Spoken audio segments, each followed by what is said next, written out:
Cold War killing machines and lethal nuclear weapons abandoned under our oceans. The thought that these doomsday weapons lie down there in the depths is frightening. The terrifying reality has been hidden.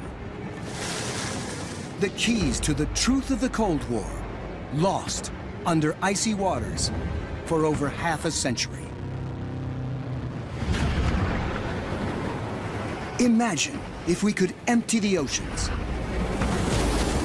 letting the water drain away to reveal the secrets of the seafloor. Now we can, using accurate data and astonishing technology, to bring light once again to a lost world. How did the Cold War's most advanced submarine end up shattered on the seafloor? A giant hand had just crushed it. How close does America come to accidentally nuking Europe? There was this terrible explosion. Big ball of flame. And who stole parts of a secret Soviet submarine?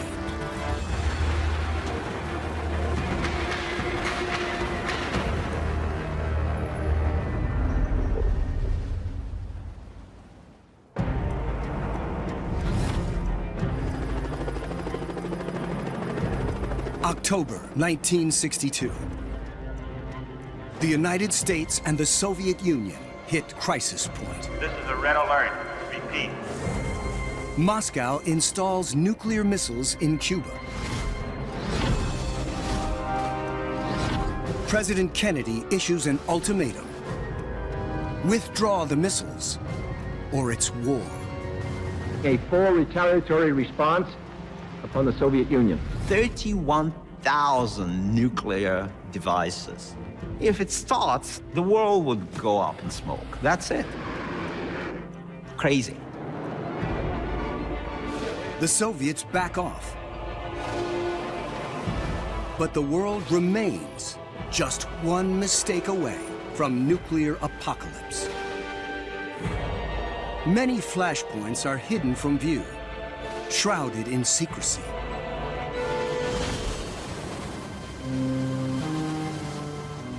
Now we can reveal just how close we came to disaster.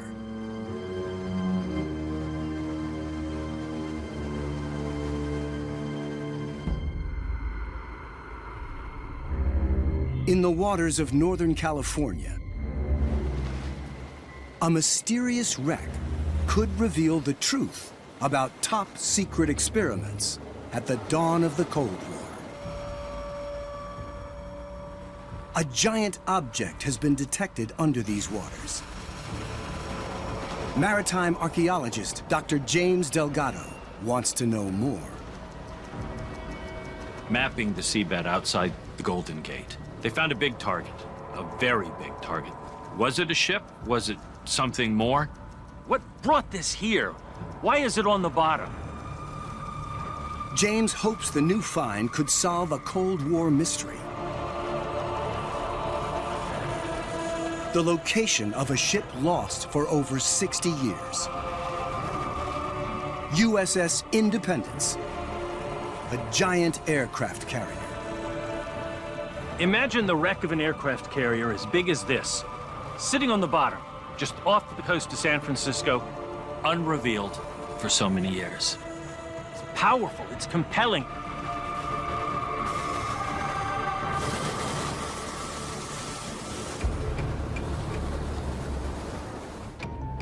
He sets out to explore the site with his team,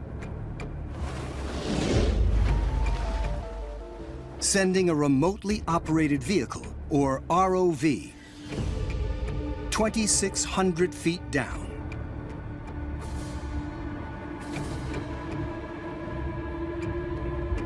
A submerged beast. You gotta go a little further, brother. A little more to the left. This is an area where we would have had the name painted. There's the E.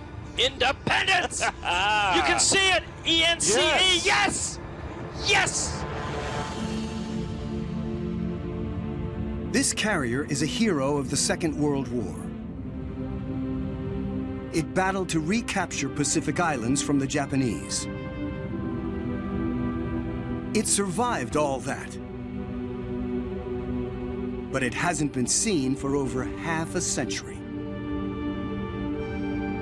Why is it now sitting in an unmarked location at the bottom of these cool coastal waters?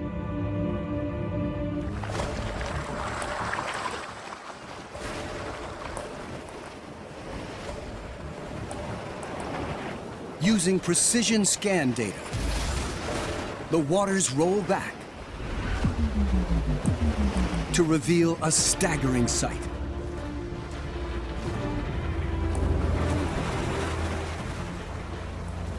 A World War II colossus.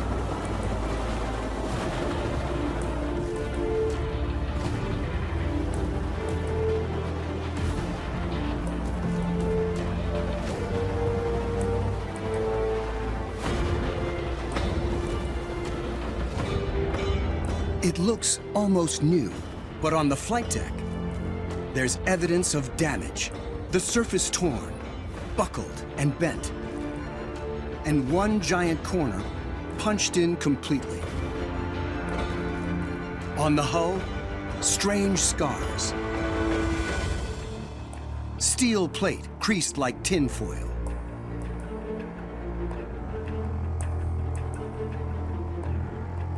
On the control tower, eerie details.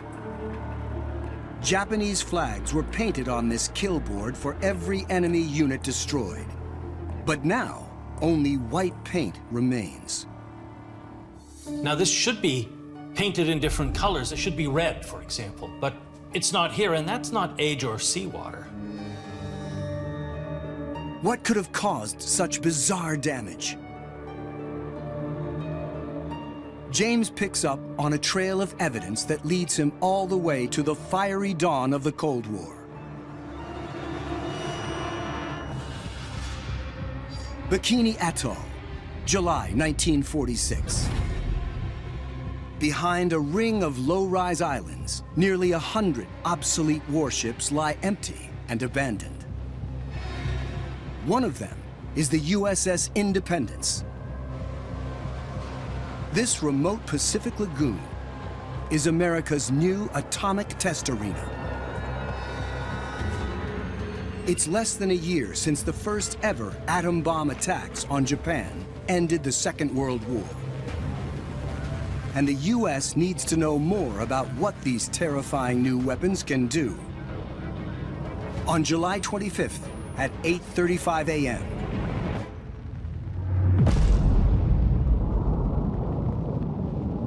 the first ever test of an atom bomb underwater.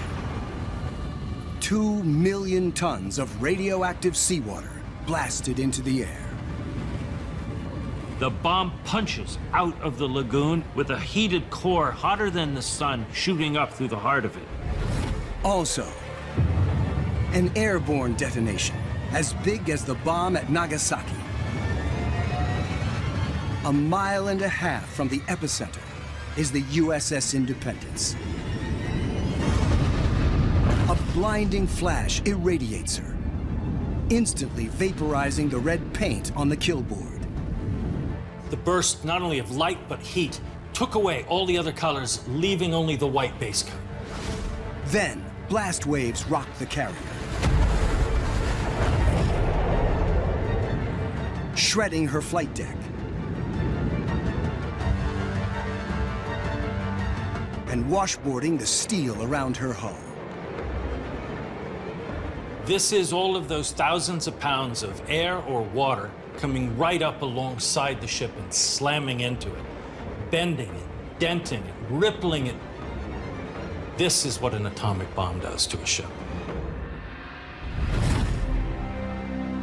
The many warships destroyed at Bikini carry a message. This is the future of warfare. With the Soviet Union working around the clock on an atom bomb of its own, An arms race like no other will dominate the decades to come. The drained wreck of USS Independence can tell us more of this shadowy confrontation. But first, we need to know, why does she lie not close to Bikini, but California?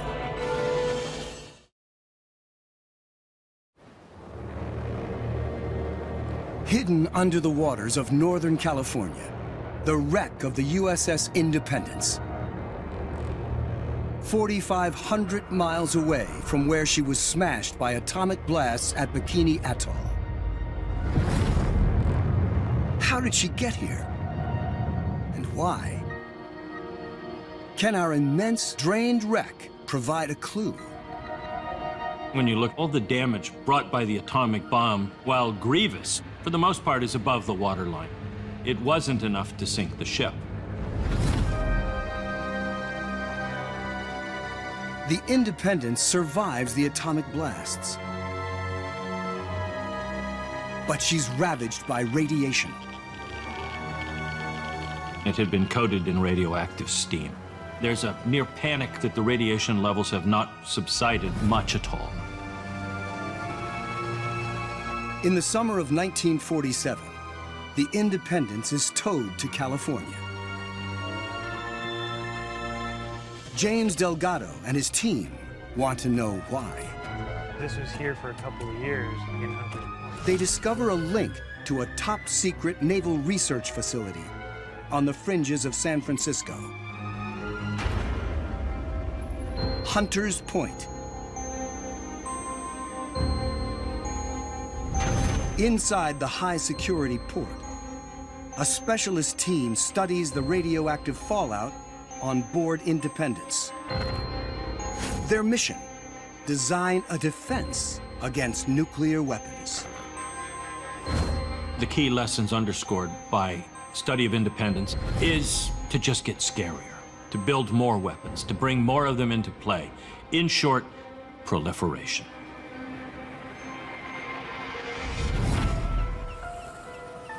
But a question remains.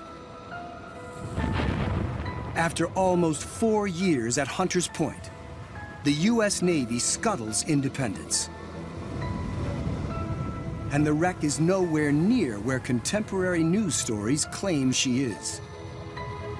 We found it only 30 miles offshore, more than 100 miles away from where reports said Independence had gone down, which stunned us, and we began to think, why?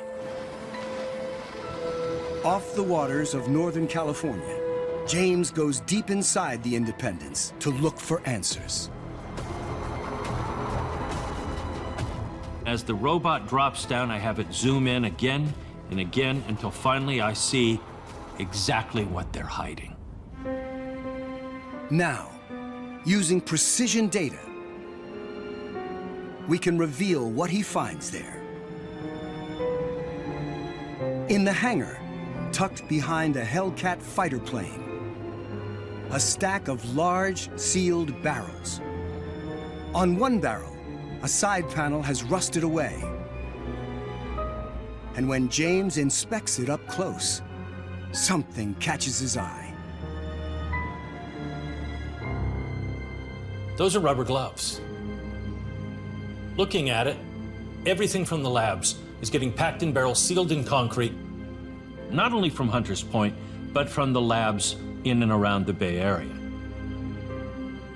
They wanted to put these away, out of the sight of prying eyes, beyond the reach of Soviet spies.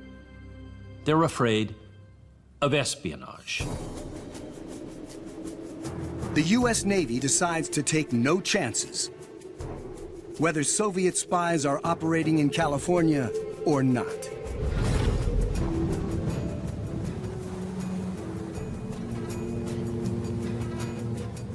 What better thing to do then with your atomic secrets than to put them inside this big carrier in a location with all these nuclear secrets entombed within it?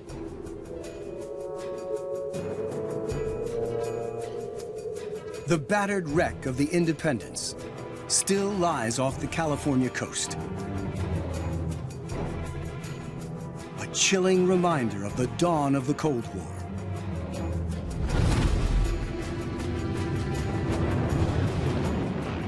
In the years that follow, the two superpowers build huge nuclear arsenals. And sometimes accidents happen.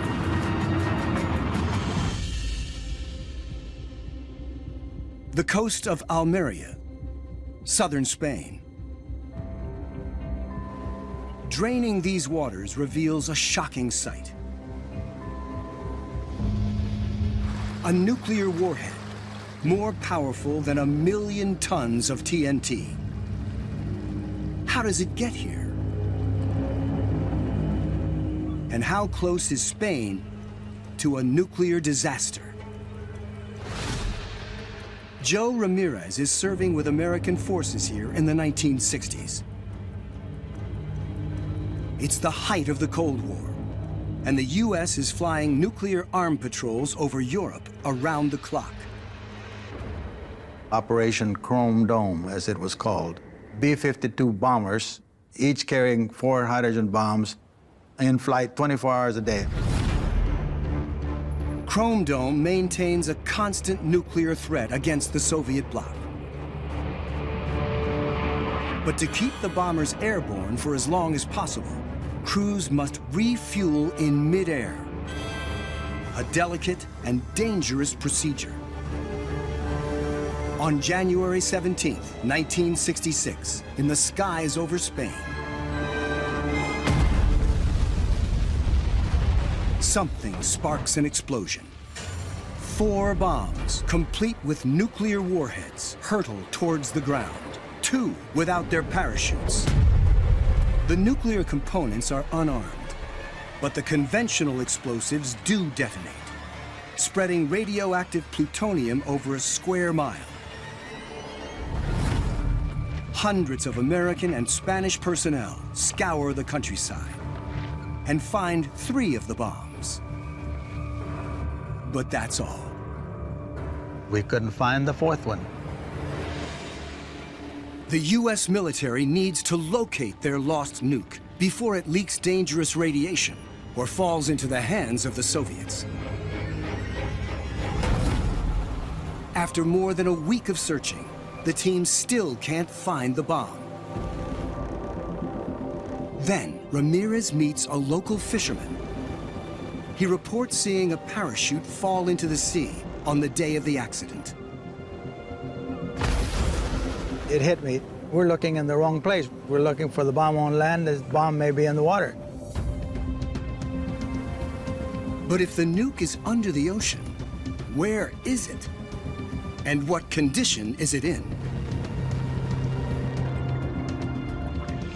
In the last few years, Spanish oceanographers have mapped the Mediterranean seafloor. The bottom of the oceans is dark, but thanks to acoustical techniques, we can see all the particular features with an incredible high resolution of the seabed of the oceans.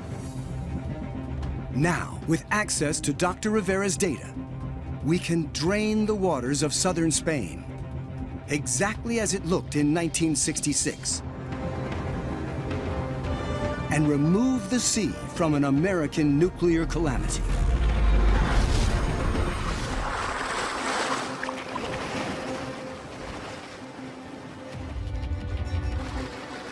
The lost nuke, 2,500 feet down, teetering on a cliff edge. A state-of-the-art hydrogen bomb, 100 times more powerful than the one that destroyed Hiroshima. The nose cone dented, but the bomb itself still intact.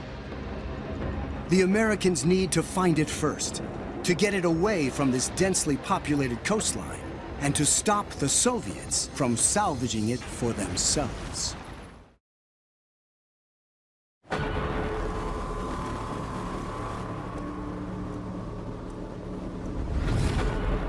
American ships and divers scour the Spanish Mediterranean, looking for a lost nuke. They search miles of dark seabed for almost 2 months, but find nothing. You can imagine what it's like feeling your way around there trying to find an atomic bomb. Then, on March 15th, 1966, a remotely controlled submersible finally spots something. When the announcement came through, I said, "Phew."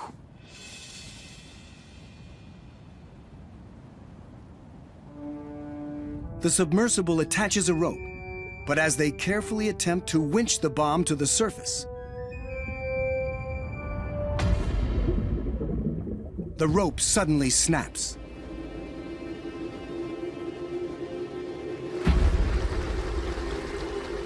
All the U.S. Navy can do is wait for it to hit the bottom.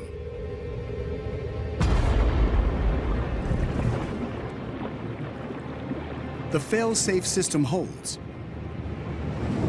and there's no chance of a detonation. But a nuclear weapon full of plutonium is lost once again.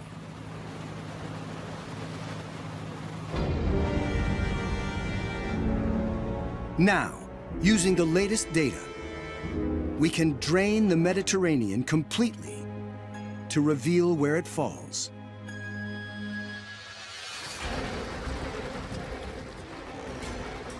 A huge sea canyon opens up, nearly 3,000 feet deep. And right at the bottom, the nuclear bomb. The difficult rescue attempt has just become near impossible. One of the Air Force colonels said if somebody had sat down and thought about a way to lose a hydrogen bomb, they couldn't have thought of anything more devilish. Finally, the Navy sends a cable-controlled robot down into the canyon and use it to grab the nuke. But it snags on the bomb's parachute. It's now completely stuck, half a mile under the sea. The only way to retrieve the nuke is to haul the robot up and drag the parachute and bomb along with it. A delicate daisy chain for a 2-ton nuclear weapon. The man leading the mission actually fainted from the tension. Miraculously, the chain holds.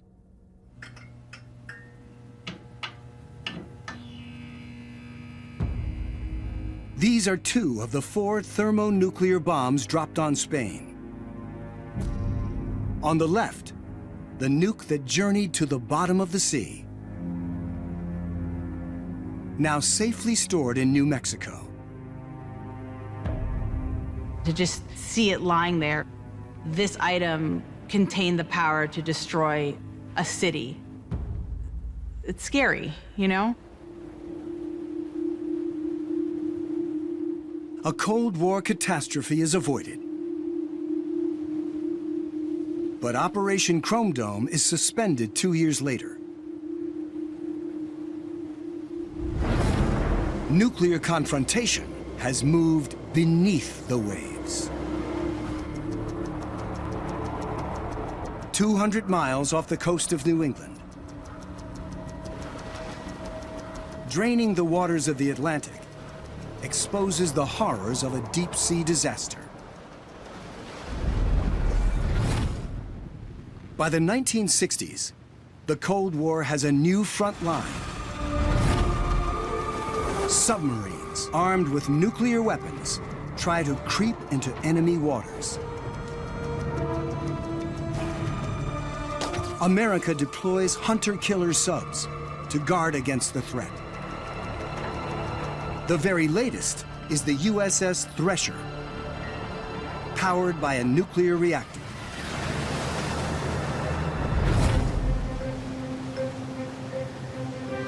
On April 9th, 1963, Thresher sets out from Portsmouth, New Hampshire, for sea trials.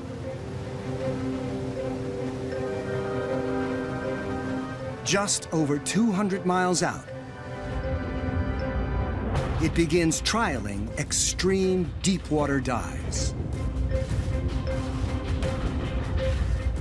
Thresher was pushing boundaries under the ocean. The men who served on her are very similar to space astronauts. A U.S. Navy ship called Skylark is in attendance. A few hours into the trial, the captain of Thresher sends out a call, saying the sub is experiencing minor difficulties. Then, fragments of a garbled message, a loud hiss, and silence. The staff aboard Skylark is not quite sure what has happened and continue to call to them and ask them to respond. They continue to do that for some period. Thresher never makes contact and never resurfaces. Lori Arsenault is 8 years old when the sub goes missing. We were watching TV, and there was a news flash. A Navy ship was missing. My brother went running out into the kitchen. By the time I got there, everyone was crying, and I didn't know why. But I just started crying, and then little by little, I found out that my dad was on that boat.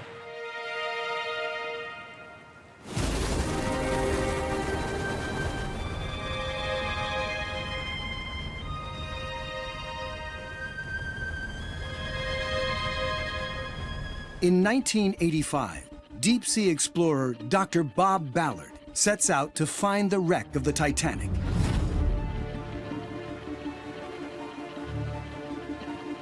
But his famous expedition is a Cold War cover story. In fact, Ballard is on a top-secret mission to investigate the wreck of the USS Thresher. I was a trained naval intelligence officer. The Soviets could track me with Sally. So we needed a cover.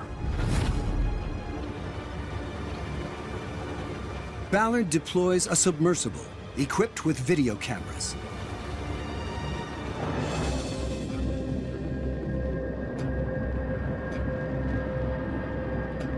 The once classified footage shows images of jagged metal. Ballard's first glimpse of what's left of the lost submarine. The only way to understand the scale of the wreck is to see it in the light of day.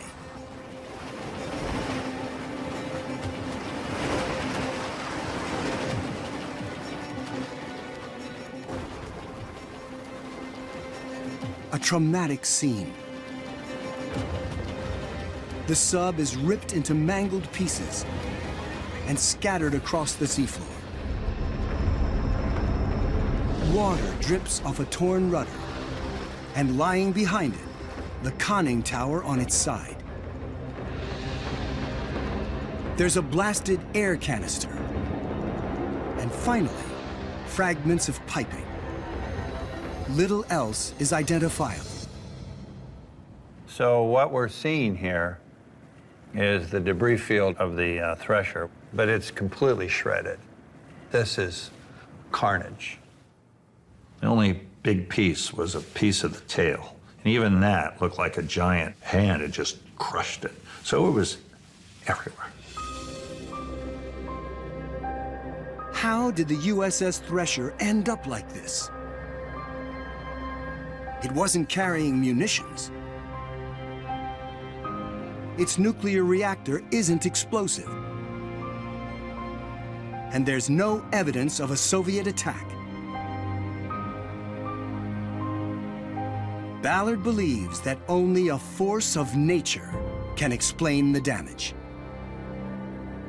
Pressure is a deadly force, so we have a lot of experience with things really blowing up. If a sub goes too deep, the pressure of the ocean becomes overwhelming. The whole structure will suddenly fail and implode.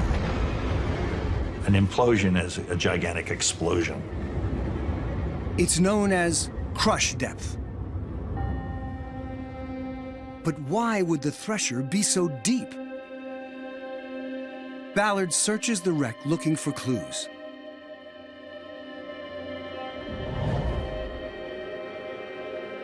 In the vast field of scattered wreckage, bent pieces of piping litter the seafloor. Some of these pipes would have carried water into the sub from the sea outside to cool the reactor. And during deep dives, they become highly pressurized. Ballard knows a leak from any of these pipes could trigger a shutdown in the nuclear reactor. When it comes in like a jet. And it can atomize and form a cloud, so it's just really coming in. When that happens, the nuclear reactor automatically scrams. He digs back into U.S. Navy files and uncovers a survey of the Thresher's cooling pipes. The report reveals that some of the pipe joints are weak and failed testing. The message from Thresher about difficulties now makes sense. At 2,200 feet below, the sub springs a super high-pressure leak. It makes a really nasty noise, sounds really high-pitched. It would just go through you like a knife. The reactor power cuts out. The sub begins to fill with water. They can't drive out. They're dead in the water. But Thresher should still survive. Studying the wreck, Ballard can see components of a crucial buoyancy system. Compressed air canisters. If the sub needs to surface, the canisters blow into ballast chambers, and the buoyancy propels it upwards. So why didn't the Thresher do that?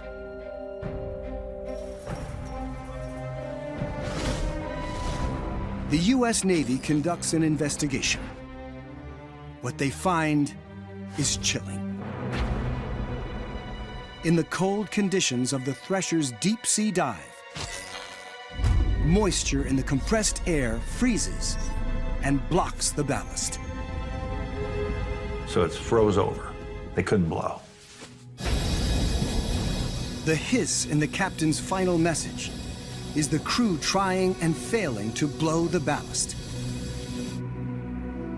The shocking discovery completes the story of the last moments of the USS Thresher. At the bottom of its deep dive, a powerful leak kills the engines, and the icy deep freezes and blocks the ballast pipes.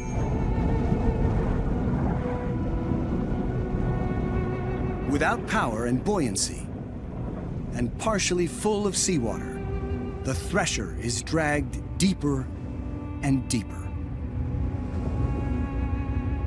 And they are now taking on water, exceeding collapse depth. They have no way on. The hull creaks and groans.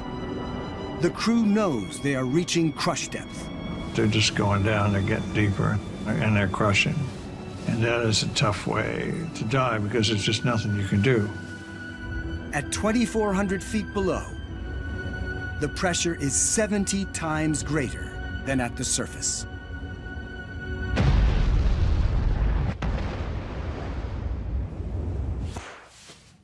And when that went, it just destroyed the submarine. It'll just crush you like you're not even there. From above, the full terrifying power of that monumental implosion is clear. The wreck has been blasted across 4 square miles of ocean.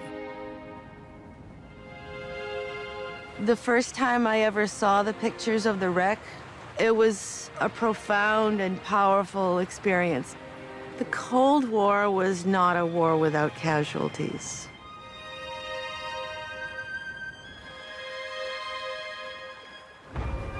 Americans are not the only ones to lose their lives.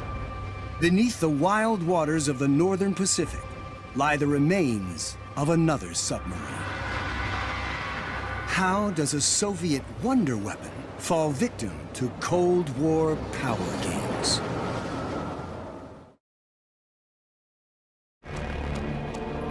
On February 24th, 1968, a Soviet submarine leaves port in eastern Russia. K-129's mission is to disappear beneath the waters off America's west coast, armed with 3 state-of-the-art nuclear missiles that can launch from underwater. Once fired, the nukes are almost unstoppable, each one 65 times more powerful than the Hiroshima bomb. The ocean itself has become weaponized. It is the ultimate cloak in which you can hide and wait and then deliver death. The whole aura about the nuclear submarines is to disappear from the radar of the opposite side.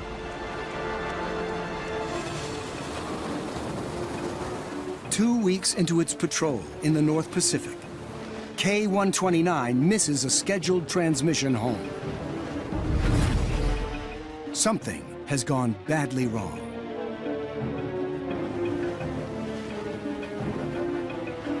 A Soviet Navy flotilla scours the Pacific, looking for K-129. But it could be anywhere in a 1,000-mile sector of deep ocean. I mean, it's beyond needle in a haystack. It's like needle in 1,000 haystacks. There was a submarine out there that had been sunk, and the Russians had lost it. Literally lost a submarine. After months of searching, the Soviets are forced to accept that their submarine and their nuclear weapons are lost. So what does happen to K-129? Today, a new investigation is uncovering a story of spycraft and subterfuge. Journalist Josh Dean has recently acquired images from a source in America that show parts of the wreck of the lost Soviet sub.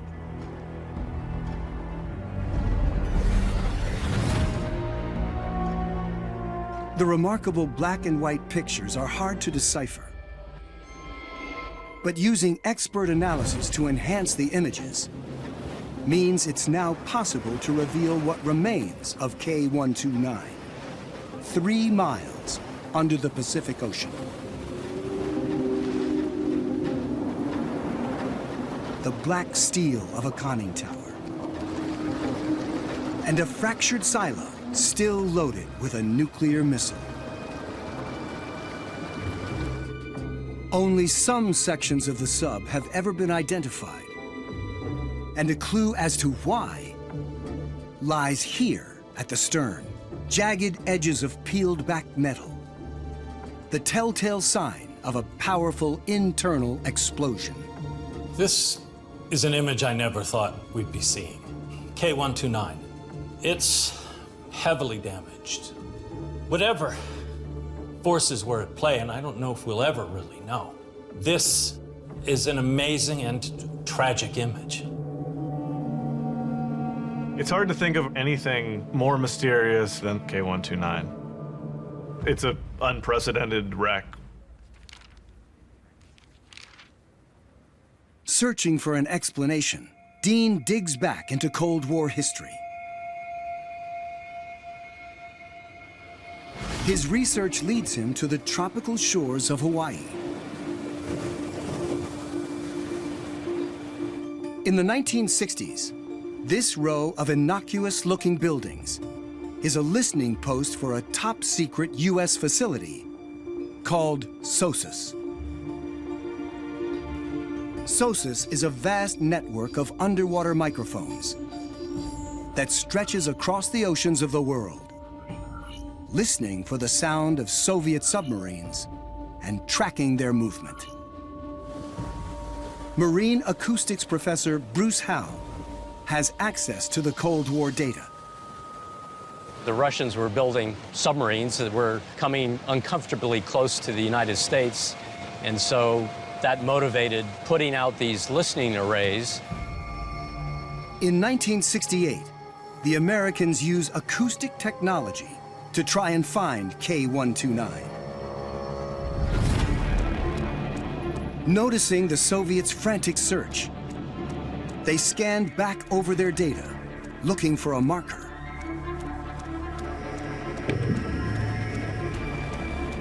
And identify something far out in the Pacific.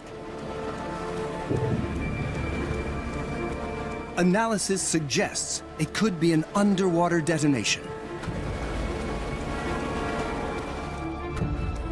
Have they found the sound of the explosion that blasts K-129 into pieces? Sound can travel underwater, literally halfway around the world. So in the case of a submarine explosion, that would be a pretty obvious signal.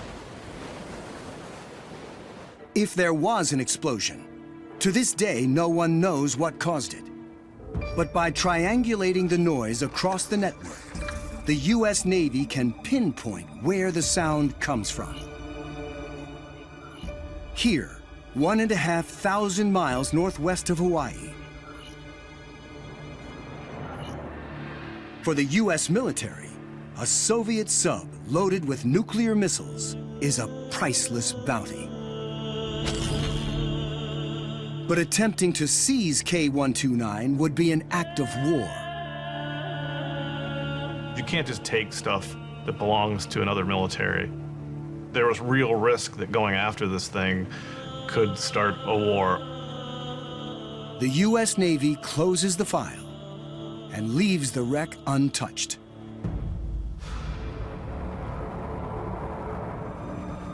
But someone does tamper with K-129 and its nuclear missiles. And the evidence is in the wreck. Some experts think that K-129 is probably destroyed by an internal explosion deep under the Pacific Ocean. And there's evidence for this theory on the drained wreck. But there's something else too. Signs that something more than an explosion happens here. At the front, there's no trace of the jagged remains typically produced by an explosion. And the nose itself is missing, cleanly sliced off. How could that have happened? Investigative journalist Josh Dean is determined to find out. I think there are pieces of the K-129 out there somewhere. It's been lost for some reason, and lost is never good. Dean has been passed video, shot in 1974 on board a ship called the Glomar Explorer.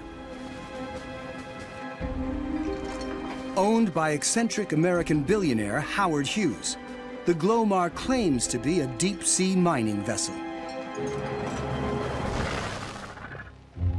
But the video reveals something straight out of a James Bond movie. It's mind-boggling. It's remarkable to see today. That's footage that's never been released before.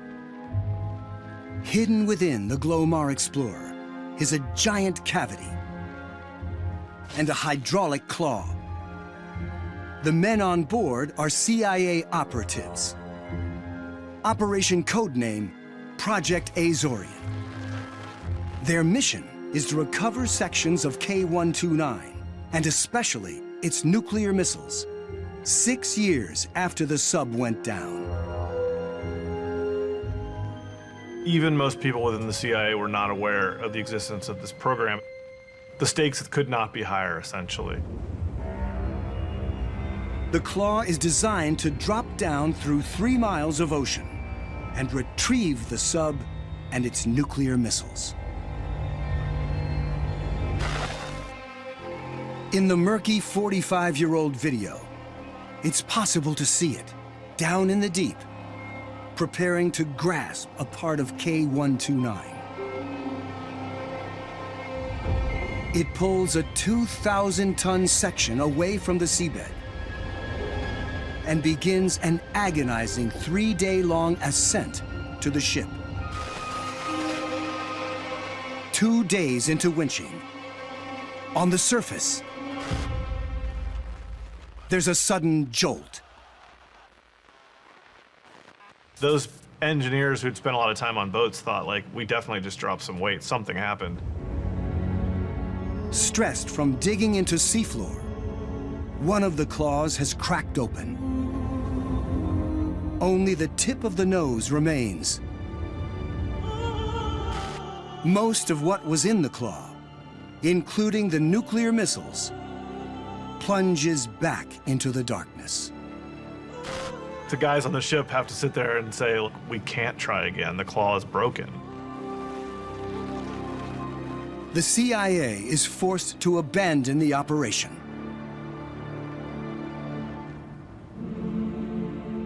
The dropped sub is still on the floor of the Pacific today, along with its nuclear weapons. Nobody knows how many more Soviet warheads are lost in our oceans. The US admits that 6 of its nuclear weapons are unrecovered, left behind by a conflict that abruptly ends in 1989.